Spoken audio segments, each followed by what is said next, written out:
And we're live. Welcome to MMA Capital. I'm gonna be your host, Ben.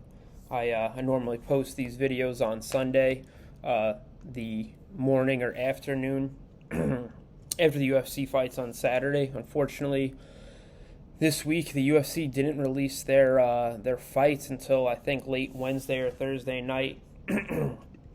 So kind of jacked my whole schedule up with posting these videos. So let me get right into it. This may be one of my shorter videos because I'm recording this late Friday night after I worked all day and went to the gym. So let me get right into it. Last weekend we had UFC Fight Night, Reyes versus Prochazka.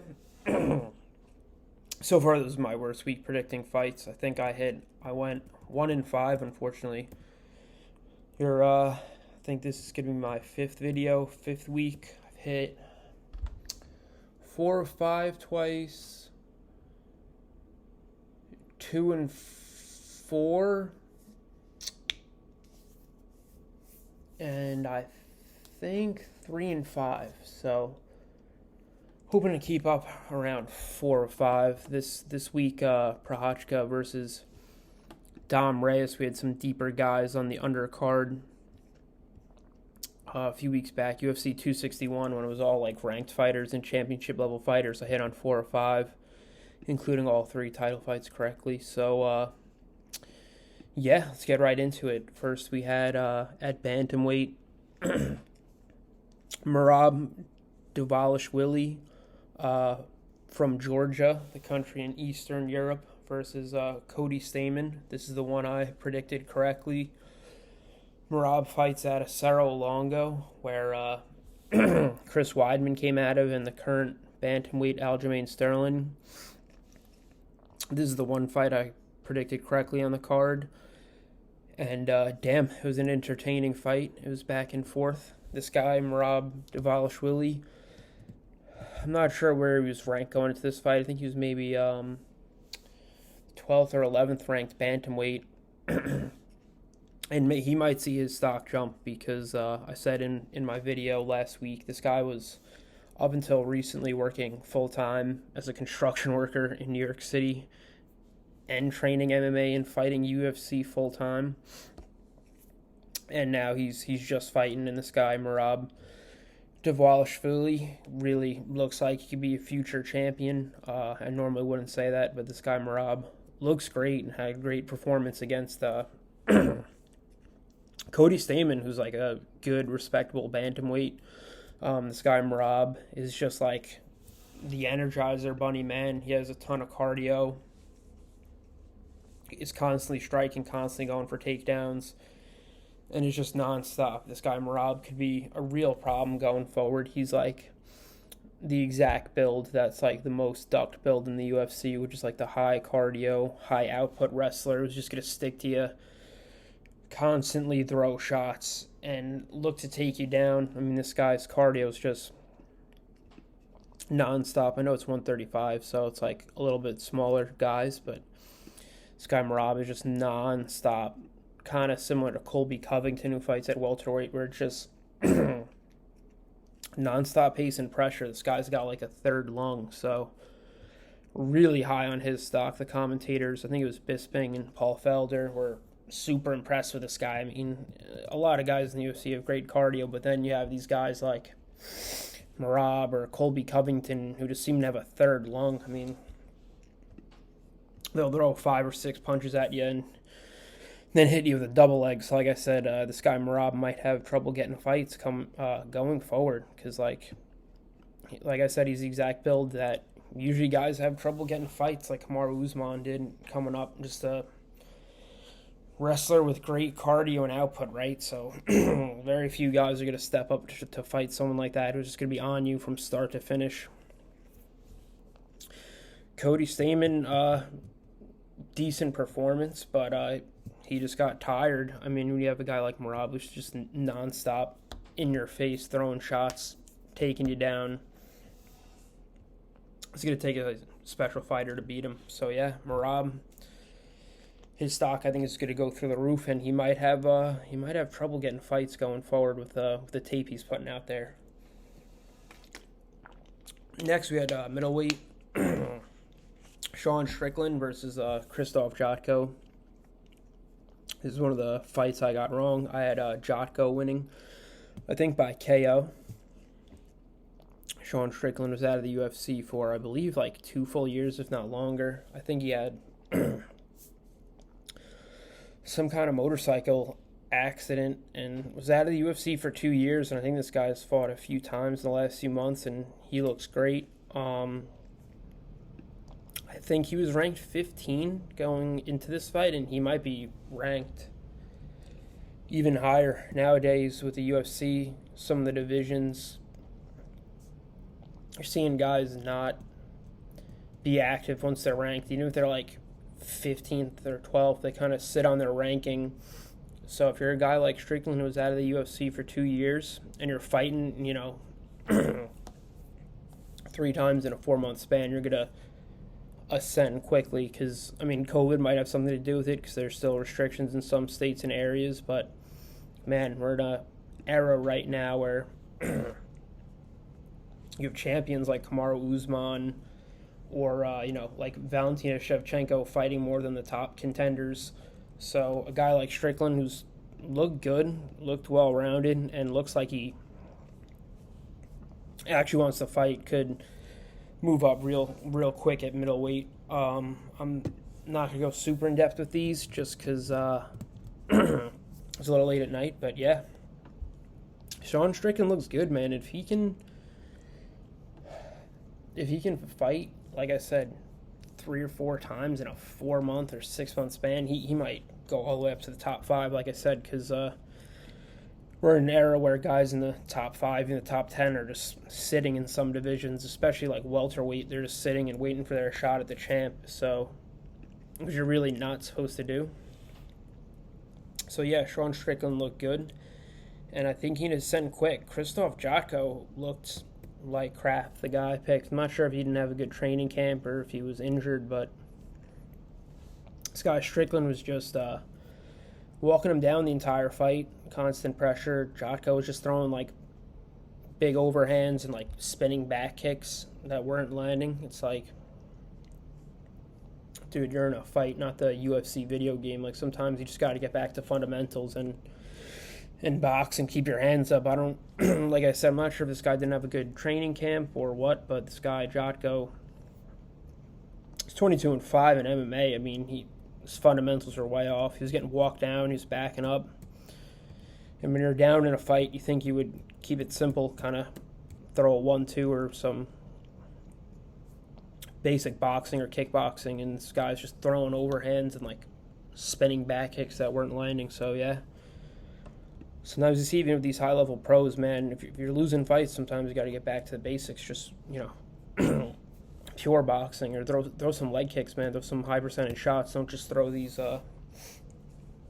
spinning back kicks and overhands like it's a video game or Naruto or something, right? So, yeah, and then light heavyweight, unfortunately, another fight I didn't predict correctly. I had Jacoby versus Ion Cutabala. I didn't know a ton about these guys. Neither of them are ranked at light heavyweight. This was a decision, 3 rounds. It was a close fight. This was a bizarre one. It was a split draw. So there's 3 refs in MMA. One ref had Ion winning, another one had Jacoby winning, and then another guy had it as a draw, which absolutely bizarre. If it's a majority draw where like 2 or 3 judges have the same thing, that's one thing, but I thought Jacoby won this fight. I thought Ion Cutabala won the first round, and then Jacoby won the next 2, so I thought it should have been a split or unanimous decision for Jacoby, but the rules for MMA judging are kind of flimsy. It's supposed to be a 10-9, but sometimes you can get a 10-8 round, which is what happened. So when you look at these judges' scorecards, these 3 judges had 3 different things, which shouldn't be the case. Like I said, the MMA rules are a fucking mess sometimes. It's like they took the rules from boxing, but MMA and boxing are like, dare I say, completely different. So, and the MMA brings in boxing judges. So this was a bizarre one. I think it's the first time I've seen a split draw in 6 months or a long time. It's one thing if 2 or 3 of the refs have it as a draw, but one ref, the 3 refs had 3 different outcomes. So the commentators, Bisping and Felder, who in my opinion are the 2 best and like most informed commentators, were just like head scratching result, split draw. You almost never see that. So yeah. So they say all the time in MMA, more so than boxing. Sometimes you can't leave it to the judges because the math, if you're going by points, and MMA judging is a mess sometimes. So yeah, both these guys look good. I mean, it was pretty entertaining, but I thought it was Ion won 1 round and Jacoby won 2, so it should have been a UD Jacoby or a split Jacoby. But like I said, when it goes to decision in MMA and you start adding up the rounds and you have 3 different refs, you get weird results, like I said. So then, featherweight, this one I predicted incorrectly, but dare I say it was a fluke thing. I had my guy Cub Swanson winning over Giga Chikadze, the fighter from Georgia, the country, not the state. Cool to see 2 guys from a smaller country like that on the same card. I picked Cub Swanson going in. I thought this could have been like a fight of the year contender. Cub Swanson's like one of the most exciting fighters in the UFC. I think he has the record for bonuses, both performance and fight of the night in featherweight history. If you combine the WEC and the UFC, the WEC was like the smaller guys, like bantamweight and featherweight back in the day before the UFC acquired them. So Cub Swanson's great, real fan favorite. And this guy Giga Chikadze came over from kickboxing. I think he was like a multiple-time kickboxing and Muay Thai world champion. And the fight barely even got started. Let me see, it was like a minute in. And this guy Giga Chikadze, his like trademark move from kickboxing is the Giga kick, which is this fucking crazy pinpoint body kick. It's like a liver body kick. I've never seen anyone hit this in MMA. Hit my guy Cub Swanson with a perfect liver shot from a kick, which is like, I would say would be like, 1 in 1,000 or 1 in 10,000 move to hit, but this guy's a multiple-time kickboxing world champion. That was his move in kickboxing after the fight. Because it was so crazy to see. I went, and there's tape of this guy doing this to tens of guys in kickboxing. So he knows it was a lead body kick to the liver, which stopped Cub Swanson. And Cub Swanson's as durable and tough as it gets, man. He just dropped to his knees. Thought Giga showed a little bit of class because this guy Chikadze really could have teed off on him, but he only hit him Cub like once or twice because he knew he was done. So good sportsmanship there, not giving a guy unnecessary damage. But yeah, freak thing, man. You almost never see a liver body kick shot. A few years ago, Jose Aldo hit this guy Jeremy Stevens with like a hook body shot like you would see in boxing and totally shut him down. But you almost never see a body roundhouse liver shot. So respect, man. And people who this guy Giga are fighting better watch out for that move, man. Because if you're shutting down a really durable guy with one shot like that a minute into a fight, I mean, people better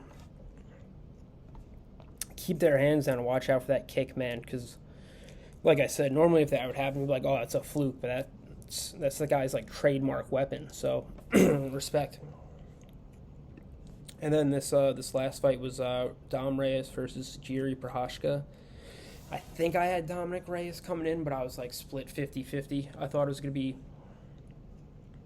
Reyes being a little bit more technical and kind of staying on the outside and working his like body kick and distance management footwork versus Jiri, who can one-shot people and did one-shot Dom Reyes in this fight. Jiri Prochazka now I would say is one of, if not the scariest guys in the UFC in terms of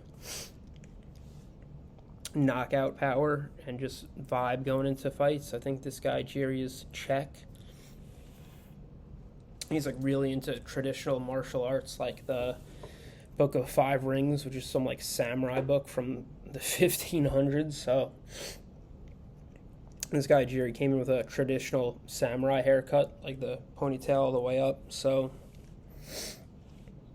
scary fucking dude, man. This guy is bringing the traditional 1500s martial arts vibe to MMA, and scary guy. I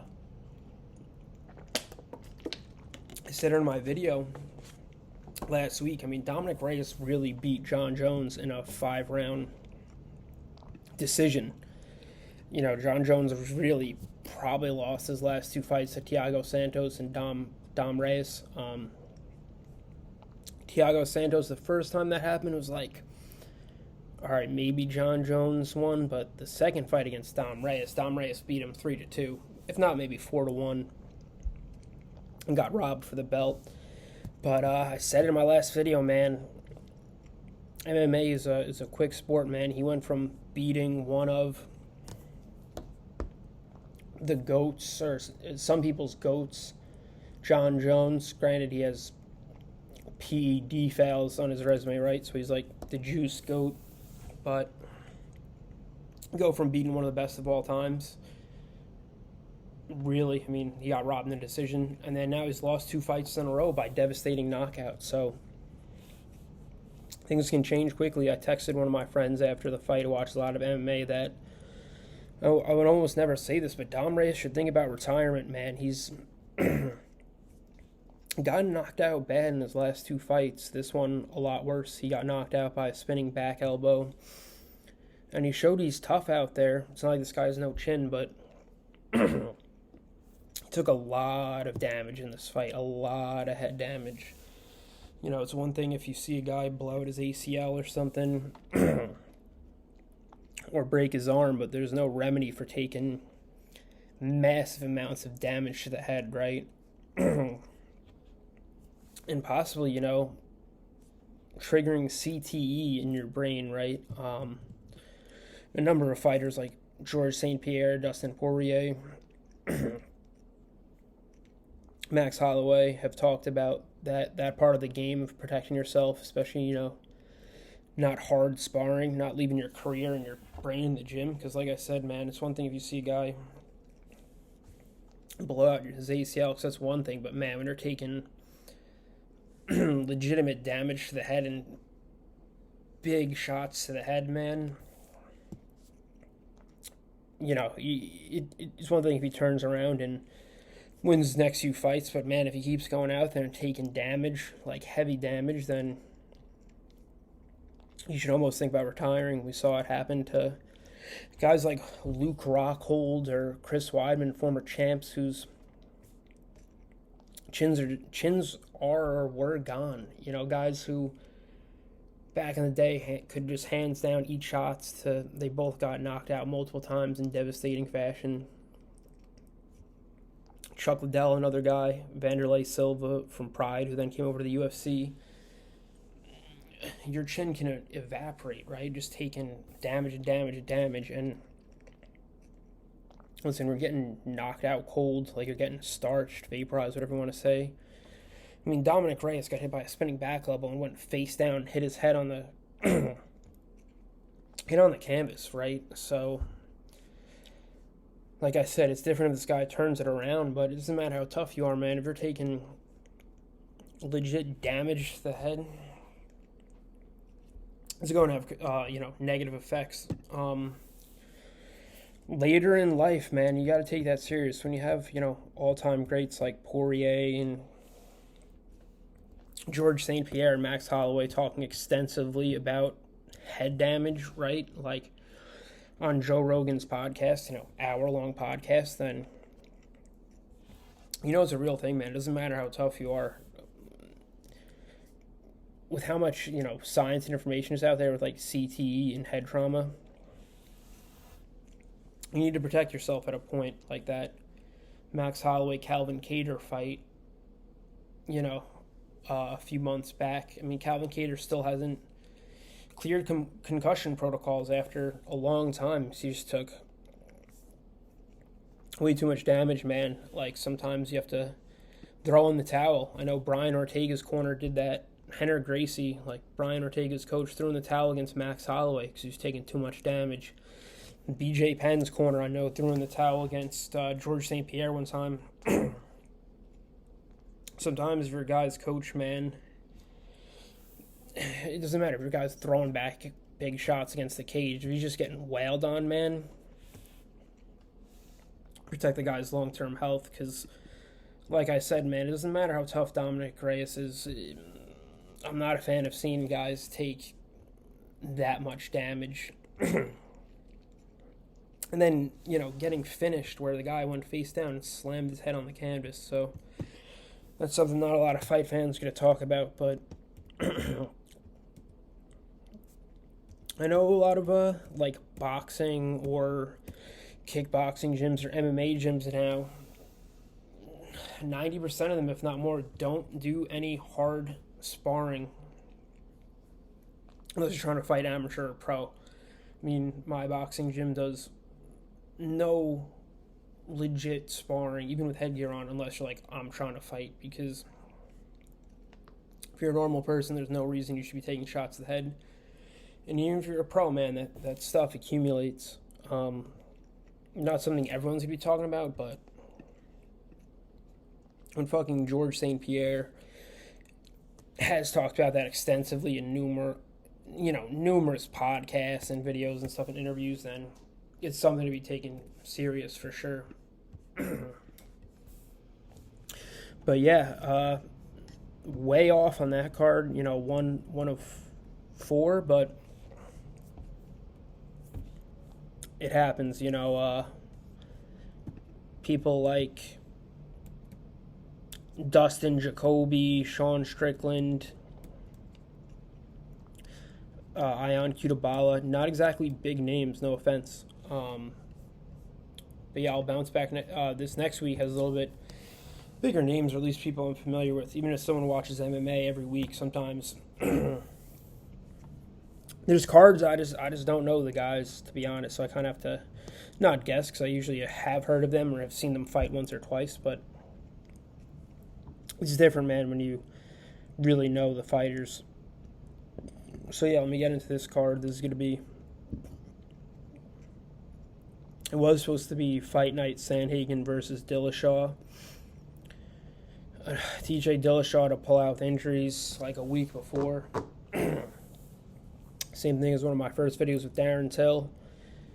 Back to the injuries and damage, man. If you're like a top-level fighter, there's no reason you should be killing yourself a week before the fight and getting injured and potentially losing a big payday. Dillashaw and Sandhagen, they both lost, a main event in a big spot because of injuries. So again, if you're a former world champion like TJ Dillashaw, why are you killing yourself the week of a fight, man?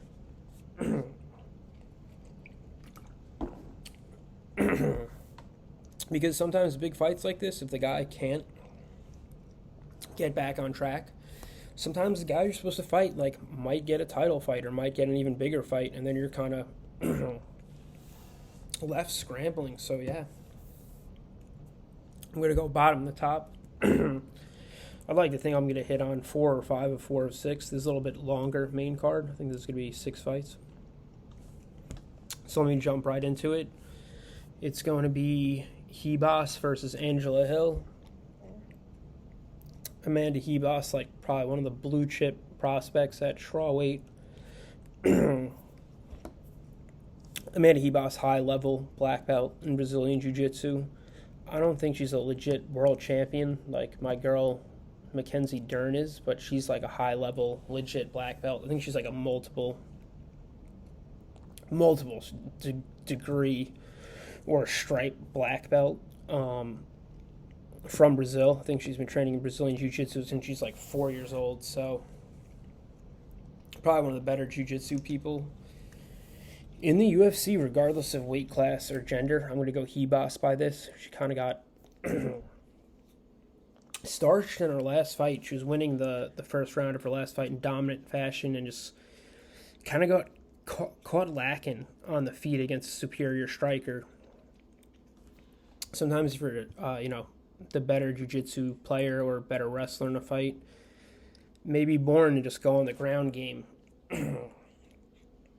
But if you don't, right, and you have a striking disadvantage against a real striker, you can get starched on the feet, which is what happened in her last fight. But I like Hebos in this fight. I think she could be a potential, world champion, or at least, top 5 contender for a number of years. So I'm going to go Hebos over Angela Hill. I know Angela Hill fights all the time, but she's, not very good. She's 13-9 in MMA, which is a pretty bad record for women's strawweight in the UFC. No disrespect, but sometimes you're better not fighting once every 2 months and actually working on your game or game plan, as opposed to just saying, "Oh, I'm just gonna keep being active and fighting." It's like I said, 13-9 is a pretty bad record for any division, but especially women's strawweight. So I like Hebos by decision. Next fight, it's going to be a lightweight between Carlos Diego Ferreira by Gregor Gillespie. I'm going to go Gillespie by knockout. Gillespie's 13-1 in MMA. I've seen this guy, Carlos Diego Ferreira, fight. He's a good fighter too, but I'm going to like Gillespie by knockout. 155 is at the moment, it's the most stacked division in UFC history, so I don't think either of these two guys are ranked, but they're both good fighters. But I'm going to go Gregor Gillespie by knockout. That should be a good fight, though. Heavyweight, we have Maurice Green versus Marcos Rodrigo de Lima. I'm going to go Maurice Green by knockout. Some of these heavyweight fights aren't very long. We had a fight a few weeks back with Tui Tavasa that lasted fucking all but 30 seconds. So I'm going to go Mo Green in that fight. Next, we have welterweight, Neil Magny versus Jeff Neal. Neil Magny, probably one of the better kept secrets in the UFC. He's 24-9 in MMA. Guy fights a lot, has a good record, has beaten some real guys. Kind of just a well-rounded mixed martial art, but Jeff Neal, Hands of Steel Neal, has a ton of fucking power, man. He knocked out Mike Perry a while back with one punch, which almost no one does that to Mike Perry. So I'm gonna go with Jeff Neal in that fight, maybe by early knockout, because this guy is legit scary power. I think this guy Jeff Neal fought Steve Wonderboy Thompson his last fight, kind of got outclassed a little bit. Yeah, he lost a decision to Steve Wonderboy Thompson, but this guy Jeff Neal is a good prospect at welterweight. He has legit knockout power, and he's athletic. He's only 30. I think he started MMA late, so I'm going to go with Jeff Neal in that fight by knockout. And then for the co-main, we have Donald Cowboy Cerrone versus Alex Moreno. Donald Cerrone, obviously a fan favorite, obviously to hardcore MMA fans. I think he has a number of records. He might have finishes, wins UFC fights. I'm not sure if he has performance bonuses. He might have that. I know he has the most head kick knockouts in UFC history, so as seasoned as it gets, as tough as it gets, as well-rounded as it gets. I know he beat Rafael dos Anjos, former world champion in jiu-jitsu, in a pure grappling match in between his last 2 fights. So, as good as it gets, man. His chin isn't really there. A lot of guys have been fighting for years, but yeah, Donald Cerrone, all-time great and Hall of Famer. He never won a belt, but hey, this guy's damn near every record. So I like Cerrone in this fight by finish. I'm not sure if it's going to be knockout or sub, but I'd put money on Cerrone in this fight for sure. Then the last fight, we have Marina Rodriguez versus Michelle Waterson.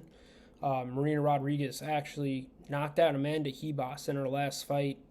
And, Amanda Hebos was, one of the talks of the division, if not the UFC. Really popular girl, like high ceiling, and she starched her cold like early in round 2 of that fight.